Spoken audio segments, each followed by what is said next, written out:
은혜라는 제목으로 말씀을 나누고자 합니다. 우리의 신앙생활 중 당하지 말아야 하는 고통이 있는가 하면 당해야만 하는 고통도 있습니다. 예수님께서 십자가에서 대속하신 고통은 우리가 마땅히 당하지 말아야 할 것입니다. 그와 같은 고통에는 저항하고 물리쳐야만 합니다. 죄로 인한 고통은 당하지 말아야 합니다. 그것은 예수님이 십자가에서 청산했기 때문인 것입니다. 성결치 못하여 당하는 고통은 당하지 말아야 됩니다. 이도 예수님이 십자가에서 대속했기 때문인 것입니다. 병으로 인한 고통도 당하지 말아야 합니다. 이는 예수님이 우리의 것을 친히 담당하시고 병을 짊어지고 가버렸기 때문인 것입니다. 저주의 고통은 당하지 말아야 합니다.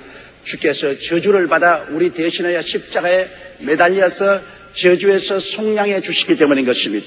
지옥의 고통은 말할 필요 없이 당하지 말아야 합니다. 예수님이 음부에 내려갔다가 사흘 만에 사망과 음부를 멸하시고 부활하시기 때문인 것입니다. 이와 같은 고통은 예수님께서 우리를 위하여 십자가에서 이미 다 당하시고 청산해 버리신 것입니다.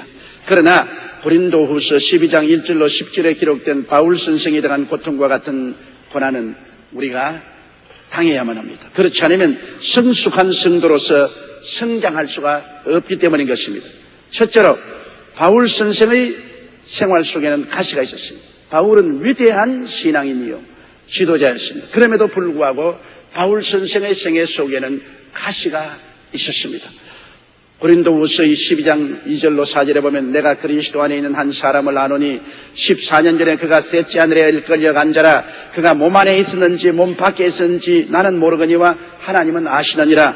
내가 이런 사람을 아노니 그가 몸 안에 있었는지 몸 밖에 있었는지 나는 모르거니와 하나님은 아시느니라. 그가 낙원으로 이끌려 가서 말할 수 없는 말을 들었으니 사람이 가히 이르지 못할 말이로다. 이렇게 말씀하십니다. 그럼 바울 선생께서는 삼층천에 올라간 체험이 있습니다. 너무나 인간으로서 육체 속에 살면서 경험할 수 있는 위대한 체험을 하였기 때문에 하나님께서는 바울 선생이 교만해지지 않기 위해서 그에게 육체의 가시 사탄의 사자를 명해서 그를 괴롭히게 했다고 말하고 있습니다. 바울 선생은 또한 말하기를 지극히 큰 여러 계시를 받았다고 말했습니다. 고린도후서 12장 7절에 여러 계시를 받은 것이 지극히 크므로 너무 자구하지 않게 하시려고 내 육체에 가시고 사단의 사자를 주셨으니 이는 나를 쳐서 너무 자구하지 않게 하려 함이라고 말한 것입니다. 바울 선생은 너무나 위대한 계시를 받았습니다. 기독교의 복음은 바울 선생의 받은 계시로 말미암아 그 기초를 확고히 하고 온 천하 만국에 전파되게 되었습니다. 바울이 하나님께로 받은 근원적인 기독교의 계시가 없었으면 오늘날 신약 성경은 존재할 수 없고 기독교의 신앙이란 오늘날처럼 존재할 수가 없었을 것입니다. 그만한 위대한 계시를 바울 선생은 받았습니다. 그렇기 때문에 사람인 이상 자랑할 수 있고 교만해질 수 있고 스스로 높일 수도 있는 것입니다. 이러기 때문에 하나님께서는 사단의 사자를 주어서 바울 선생을 쳐서 너무 자고하지 않게 하려고 하셨다고 말씀하고 있는 것입니다. 바울 선생을 겸손하게 하기 위하여 육체의 가시고 사단의 사자를 주셔서 항상 바울을 쳐서 괴롭히게 만들었습니다. 바울 선생은 이것이 자기 몸에서 떠나기 위해서 3번 주님께 간절히 기도했습니다. 바울이 간절히 기도했다는 것은 오다 가다 부르신 기도가 아닌 것입니다. 그런 시간을 내어서 하나님 앞에 혹은 금식하며 혹은 철야하며 부르짖어 하나님이여 내게 있는 이 가시를 제하여 주시옵소서 몸부림치며 부르짖은 것입니다. 그러나 하나님은 그 바울 선생의 부르짖음을 거부하고 말한 것입니다.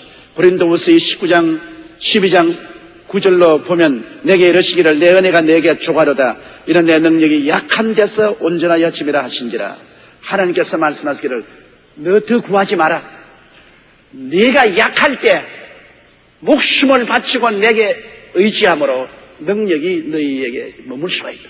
네가 스스로 자만하고 만족하여 이만하면 되었다고 자기를 의지하면 하나님의 능력이 너희 속에서 역사할 틈이 없다. 그러므로 너가 깨어지고 약하고 허약해서 두 손 들고 주님께 의지할 때 비로소 내가 너희 속에 임하고 능력과 권세를 너를 통해서 나타낼 수 있으니 그러므로 약할 때 너가 강해짐으로 더 이상 구하지 마라. 육으로 약해지면 영으로 강해지는 것입니다. 그러므로 더 이상 구하지 말라고 말씀한 것입니다. 그 계시를 받은 바울 선생은 그의 가시에 대해서 이렇게 말했습니다. 고린도후서 12장 9절로 10절 이하에 보면 이러므로 도리어 크게 기뻐함으로 나의 여러 약한 것들에 대하여 자랑하리니 이는 그리스도의 능력으로 내게 머물게 하리 함이라. 그러므로 내가 그리스도를 위하여 약한 것들과 능력과 궁핍과 핍박과 곤란을 기뻐하노니 이는 내가 약할 그때에 곧 강함이니라. 여기에 바울 선생께서 목회를 하고 선교 여행을 하면서 그는 가는 곳마다 그리스도를 위하여 약하고 능력을 당하고 궁핍하고 핍박하고 곤란을 당했었습니다. 그것은 육체적으로 당하는 시련과 환난과 고통이었습니다. 육체가 약해질 때 그는 하나님께 더 많이 기도하고 하나님을 더 간절히 찾고 주님을 의지함으로 성령이 더욱 충만해서 육체는 약하나 영적으로 강해져서 하나님의 권세와 능력으로 행할 수가 있었던 것입니다. 그러므로 바울은 가시를 통하여 깨어지고 은혜가 넘쳐 복음의 능력으로 수많은 선교 기지를 건설하고 신약 절반가량을 기록한 위대한 사도로서 역사할 수가 있었던 것입니다. 고린도전서 15장 10절에 나된 것은 하나님의 은혜로 된 것이니 내게 주신 그 은혜가 헛되지 아니하여 내가 모든 사도보다 더 많이 수고하였으나 내가 아니요 오직 나와 함께 하신 하나님의 은혜라고 바울 선생은 자랑하게 된 것입니다. 교만이 들어오면 은혜는 떠나갑니다. 교만이 사라지고 깨어지고 하나님께 겸손하게 낮추어지면 넘치는 은혜가 임하시게 되는 것입니다. 물이 높은 데서 낮은 곳으로 흐르는 것처럼 하나님의 은혜도 낮아진 사람에게 임하시는 것입니다. 높아지고 교만해지면 하나님의 은혜가 거할 곳이 없습니다. 그러므로 바울 선생은 충분히 높아지고 교만해질 수 있는 이유가 있습니다. 보통 사람이 체험할 수 없는 영적인 체험을 했습니다. 셋째 하늘에 올라가서 감히 사람의 말로서 표현할 수 없는 하나님의 말씀을 듣고 정경을 체험했지 않습니까? 너무나 크고 위대한 계시를 받았기 때문에 일반 사람들과 비교할 수 없는 신령한 사람이었습니다. 그러므로 능히 자랑할 수도 있고 자만할 수도 있고 교만할 수가 있는 것입니다. 그렇게 되면 하나님의 은혜는 떠나가 버리고 마는 것입니다. 그렇기 때문에 하나님께서 바울에게 육체의 가시를 주어서 끊임없이 괴롭게 하므로 그가 얼마나 허약하고 무능력하고 무력하다는 것을 자신 속에 깨닫게 해서 하나님께 의지하게 만들었습니다. 주여, 주님께서 나를 도와주지 아니하시면 나는 1분 1초도 살아갈 수가 없습니다. 주여, 주님께서 나의 호흡을 주장하시고 일어서고 앉는 것을 주장하시고 나의 모든 삶을 주장하여 주옵소서. 그러한 겸비한 마음을 유지하게 하도록 주님께서 역사하신 것입니다. 그럴 때 하나님의 성령은 높은 데서 낮은 곳으로 더욱 흐르시고 더욱 넘치게 채우셔서 바울 선생을 통해서 주의 역사가 넘치게 나타나고 온천한 한국에 미치고 역사를 뛰어넘어 오늘 이 시간까지 임하게 된 것입니다. 그러면 둘째로 우리들도 삶에 크고 작은 가시가 있다는 사실을 알아야 되는 것입니다. 우리들은 구원을 받고 난 연후에도 너무나 부족한 존재임을 잘 알고 있습니다. 구원받았다고 해서 갑자기 우리 옆구리에 날개가 돌아나고 천사가 되지는 않습니다. 우리는 예수 그리스도를 믿음으로 말미암아 은혜로 값없이 구원을 받았으나 인격적으로는 아직 모자란 점이 너무나 많습니다. 하나님께서는 우리를 온전케 하시고 우리가 영적으로 자라게 하기 위하여 말씀의 저주로 먹이시고 성령의 감화를 주시고 그 다음 고난을 통해서 우리를 연단하여 자라게 하는 것입니다. 그렇기 때문에 신앙이 성장하기 위해서는 말씀의 도를 반드시 먹어야 되는가 성령님의 감화 감동을 받아야 되지만은 고난의 바람이 불어와서 우리가 고난으로 깨어지고 항복하고 주님을 더 의지하는 이러한 변화가 다가와야 우리가 영적으로 자랄 수가 있는 것입니다. 그러므로 우리의 생애 속에 다가오는 여러 가지 가시가 무슨 의미가 있는지 우리가 살펴볼 필요가 있습니다. 가시는 반드시 사단의 사자만 떠나지 않습니다.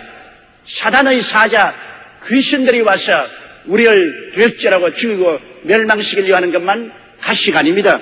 그냥 우리들과 함께 사는 사람들이나 환경이 가시가 될 때가 많습니다. 하나님께서는 사람 가시를 통해서 우리를 괴롭힘으로 말미암아 깨어지고 겸비하게 낮아지도록 할 때가 많이 있습니다. 사람 가시는 민수기 33장 55절에 설명하고 있습니다.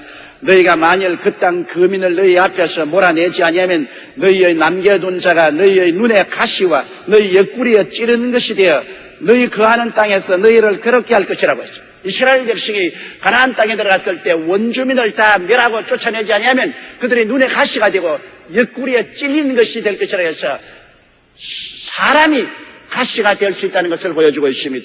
여호수아기 23장 13절에도 정령이 알라 너희 하나님 야훼께서 이 민족을 너희 목전에서 다시는 쫓아내지 아니하시리니 그들이 너희에게 올무가 되며 덫이 되며 너희 옆구리에 채찍이 되며 너희 눈에 가시가 되어서 너희가 피를 익은 너희 하나님 야훼께서 너희에게 주신 이 아름다운 땅에서 멸절하리라. 저들이 세상과 타협하고 가나안에 있는 7 족속을 다 쫓아내지 않고 그들과 함께 섞여 살고 타협하기 때문에 저들이 결국에 눈에 가시가 되고 옆구리에 찌르는 것이 되어서 이스라엘이 필경에는 패망할 것이라고 여호수아는 경고하고 있는 것입니다.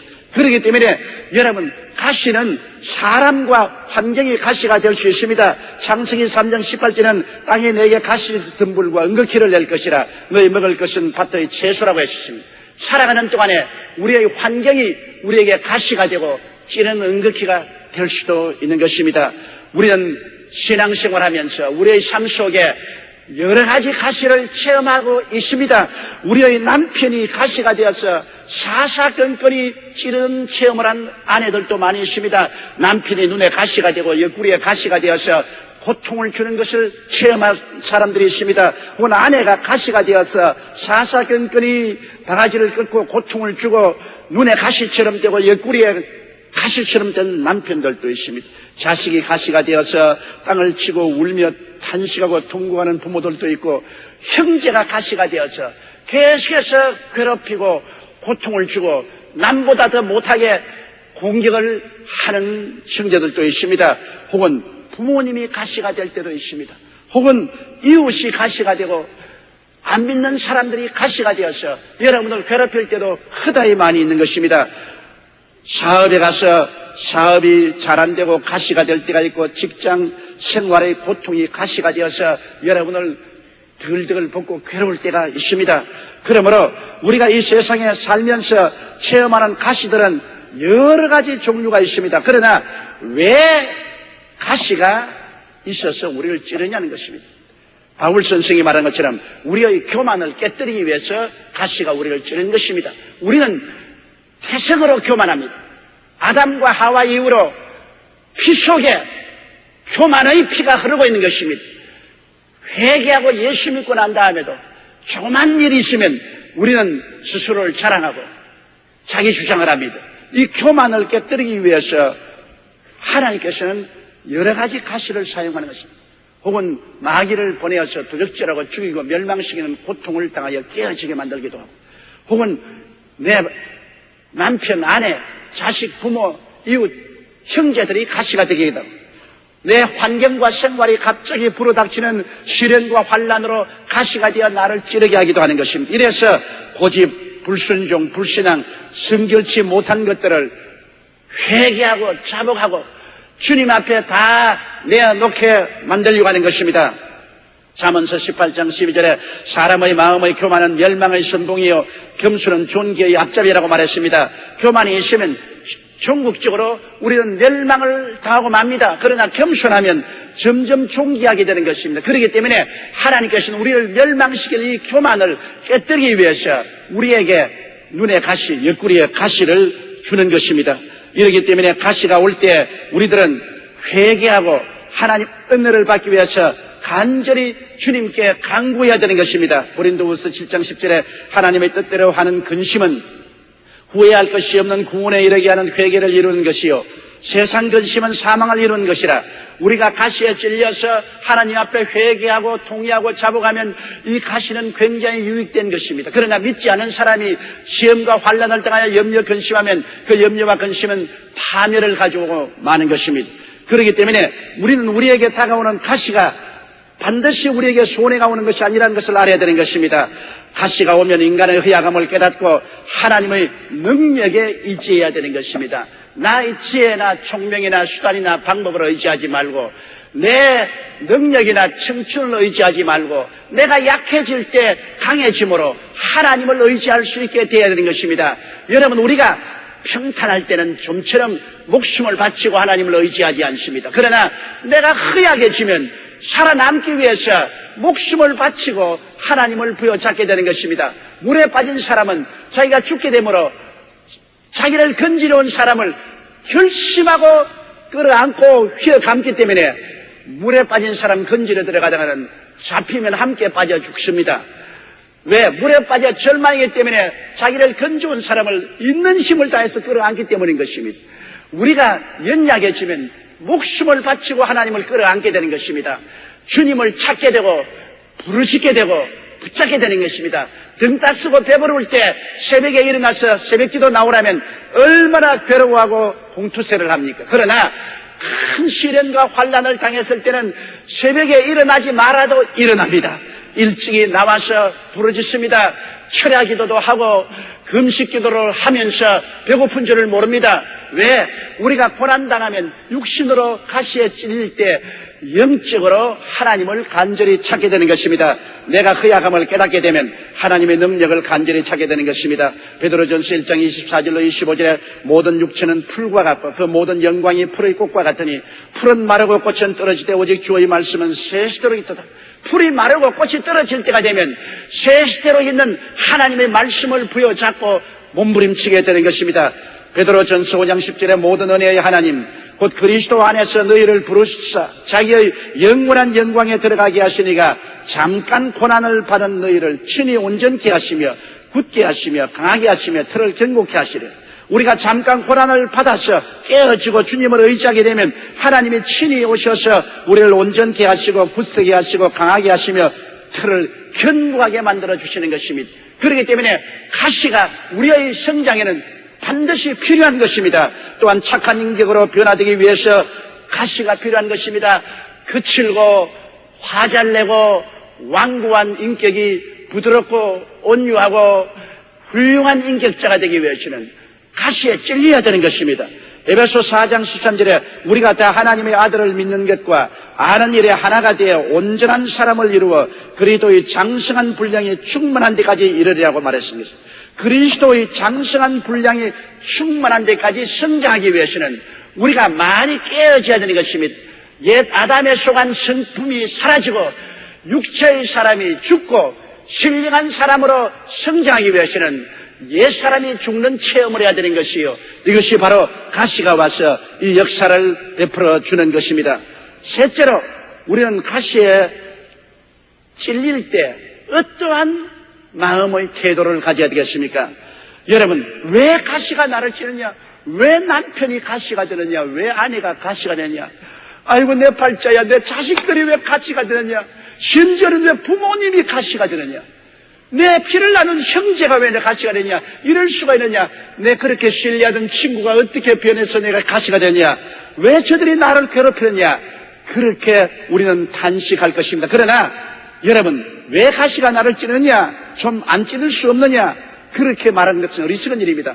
가시는 찌르라고 있는 것입니다. 장미꽃 가시를 보고 왜 너 나 찌르니? 그러면 장미꽃 가시는 찌르라고 날 만들어 놓았지 내가 가만히 쉬라고 만들어 놨냐? 그렇게 할 것입니다. 가시는 찌르기 위해서 존재하는 것이지 가시가 여러분을 부드럽게 안마하기 위해서 있는 것은 아닌 것입니다. 그러므로 가시는 찌르는 것이 목적이다. 그러면 남편이 여러분을 찌르거들랑 하나님이 여러분을 변화시키기 위해서 가시로 만들어 놓았다는 것을 알아야 되는 것입니다. 하나님이 남편을 가시로 만들어 놓았으면 그는 가시 노릇 해야지 가시 노릇 안 하면 안 됩니다. 아내가 남편을 찌르거들랑 하나님이 찌르라고 가시로 만들어 놓았기 때문에 찔러야 돼요. 안 찌르면 가시가 안 돼요. 왜 나를 찌르느냐? 하나님이 가시로 만들어서 찌르라고 보내놓은 것이니 하나님께서 찌르라고 한 것 안 찌를 수가 있나요? 그렇기 때문에 남편이 가시가 되든지 아내가 가시가 되든지 가시의 본분은 찌르는 것이므로 마땅히 아프게 하는 것은 당연한 일인 것입니다. 가시에 찔리면 아프고 괴롭지요. 아프라고 찌르는 것이므로 아픈 것은 당연한 것이고 조금도 이상하지 않습니다. 그렇기 때문에 여러분 가시에 찔려서 피를 흘리고 고통스러울 때 왜 이러느냐, 왜 아프느냐 그러지 마십시오. 아프라고 찌르는데 안 아플 택이 있어요. 아프라고 남편 가시를 주었는데 남편 때문에 고통 안 당할 택이 있어요. 아프라고 아내 가시를 주었는데 아파야지. 자식이 가시가 되면 부모가 아파야지. 그렇기 때문에 바울 선생이 말한 것처럼 가시를 저항하지 말아야 됩니다. 왜 이런 가시가 왔느냐? 아이고 내 팔자야, 이놈의 남편, 이놈의 아내, 이놈의 자식, 아이고 내 팔자야, 이런 부모, 이런 형제, 아이고 내 팔자야, 이것도 없앨 수 없느냐? 그러지 마십시오. 바울 선생도 3번이나 저항하고 가시를 없애게 달라고 기도했으나 헛수고였습니다. 가시를 내게 주신 하나님의 뜻이 내가 그를 찔림을 받아서 변화받기를 원하기 때문에 여러분 가시가 와서 찌르는 것은 하나님의 뜻이라는 것을 우리가 알아야 되는 것입니다. 우리가 가시에 찔릴 때 이로 인하여 변화를 받아야 되는 것입니다. 저항하지 말아야 되는 것입니다. 싸우지 말아야 되는 것입니다. 찌르는 자가 변화되는 것이 아니라 찔리는 자가 변화를 받게 되는 것입니다. 변화가 되면 가시가 사라집니다, 여러분. 변화가 안 되면 계속해서 가시가 찌르지만은 내가 가시에 찔려서 변화를 받으면 가시가 사라져버리고 마는 것입니다. 그렇기 때문에 가시와 싸우면 끝까지 가시가 찌르고 피투성이가 될 것입니다. 그러나 가시에 찔려서 내가 하나님 앞에 깨어지고 회개하고 변화되고 순종하고 훌륭한 인격이 되면은 가시는 이상 더 찌를 힘을 잃어버리고 사라져버리고 마는 것입니다. 남편이 가시가 될 때 저항하지 마십시오. 싸우지 마십시오. 찔리면서 하나님께 부르짖어 회개하고 변화를 받으면 남편 가시는 나중에 사라져버리고 맙니다. 아내가 가시가 되어서 자꾸 찌르고 바가지 긁고 고통을 주거든 아내하고 싸우고 주먹으로 때리고 병원에 데려가 치료하고 그런 걸 반복하지 마십시오. 찌르거들랑 변화 받으십시오. 하나님께 깨어지고 회개하고 내가 뭔지 부족함이 있어서 하나님이 날 변화시키려고 내 아내를 가시로 만들어 놓았으니 내가 깨어지자. 내가 깨어져서 변화받으면 가시는 사라지고 마는 것입니다. 많은 자식들이 부모의 가슴에 가시가 되는 것은 부모가 변화받으라고 그렇게 하는 것입니다. 부모가 자식을 원망하고 불평하고 탄식하지 말고 하나님 앞에 깨어져서 회개하고 변화받으면 여러분 그 자식의 가시는 사라지게 되는 것입니다. 가시는 우리를 변화시키기 위해서 보낸 것이기 때문에 변화를 받으면 가시의 목적이 성취되기 때문에 더 이상 가시의 역할을 할 필요가 없습니다. 많은 사람이 평생도록 가시에 찔리는 것은 저항하기 때문인 것입니다. 가시를 물리치기 때문인 것입니다. 가시하고 싸우기 때문에 피투성이가 되는 것입니다. 그러나 가시가 왔을 때 가시를 바라보지 말고 하나님을 바라보십시오. 그리고 하나님 앞에 깨어지고 회개하고 낮아지고 변화받으면 오히려 가시는 여러분에게 큰 축복의 원천이 되어주는 것입니다. 육은 죽고 영이 살아나고 인간은 약해지나 속사람은 강해지는 위대한 역사를 가져올 수 있는 것입니다. 그러므로 가시가 가져주는 축복을 여러분 마음속에 깊이 생각해 봐야 되는 것입니다. 가시가 오면 겸손하게 되는 것입니다. 내가 가시에 찔리게 되면 내가 교만할 것이 아무것도 없지 않습니까? 괴롭고 고통스러우면 낮아지게 되지요. 가시가 얼마나 나를 겸손하게 만들어준다는 것을 깨달아야 됩니다. 가시가 오기 전에는 자꾸 바깥만 내다보다가 가시에 찔리면 자기를 내려다보게 되고 자기의 찔린 상처를 보게 되고 회개하게 되고 겸비하게 낮아지게 되는 것입니다. 베드로전서 4장 12절과 14절에 사랑하는 자들아 너희를 시련하려고 오는 불시험을 이상한 일을 당하는 것처럼 이상히 여기지 말고 너희가 그리스도의 이름으로 욕을 받으면 복이 있는 자로다. 영광의 영꽃 하나님의 영이 너희 위에 계심이라. 가시가 찔릴 때 겸손해지면 영광의 영 하나님의 성령이 충만히 채워주시는 것입니다. 성령이 와서 우리를 넘치게 하는 것이니 가시에 찔려서 겸손해지는 은혜가 얼마나 큽니까? 또 가시에 찔리면 은혜가 넘치는 사람이 되는 것입니다. 여러분 주의 종들도 그렇지 않습니까? 인생을 살아오면서 주의 종들이 많은 시련과 환난과 고통을 당한 주의 종은 그로 말미암아 깨어지고 기도를 많이 하고 하나님께 헌신함으로 말씀을 전가할 때 은혜가 넘치게 되는 것입니다. 그러나 시련과 환난과 고통을 당한 체험이 없이